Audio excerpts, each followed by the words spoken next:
সবজি ডাল ভর্তা দিয়া ভাত খাবো। হ্যাঁ, আমার রব বলতেছেন ওমা তাদেরই নাফসুম মাযা তাকসিবু গাদা, মানুষ জানে না সে আগামীকাল কি খাবে। আপনি প্ল্যান করে রাখছেন একটা, আপনার রিজিকে আছে আর একটা। আপনি প্ল্যান করেছেন খাবেন ডাল আলু ভর্তা দিয়া ভাত, কিন্তু আপনার কপালে আল্লাহ বিরিয়ানি রাখছে। হয় কি হয় না? আনফরচুনেটলি এরকম হয় কি হয় না? আপনি চিন্তা করেছেন খাবেন বিরিয়ানি পোলাও, কিন্তু আপনার কপালে আছে ডিম ভাজি। ঠিক কিনা বলেন? জানেন কি এমন আছে আপনি খাবেন দুপুরবেলা বাসায়, কিন্তু আপনার খাওয়া হবে হসপিটালের বেডে, রুটি আর কলা। জানেন কি? আরে আমার রব বলতেছেন, দেখেন আল্লাহর কোরআনের সাথে কিভাবে মিলে যায়।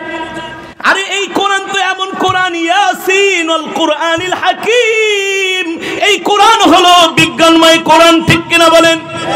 আল্লাহ বলে ওমা তাদরি নাফসুম মাযা তাকসিবু গাদা, এ মানুষ জানে না আগামীকাল কি খাবে।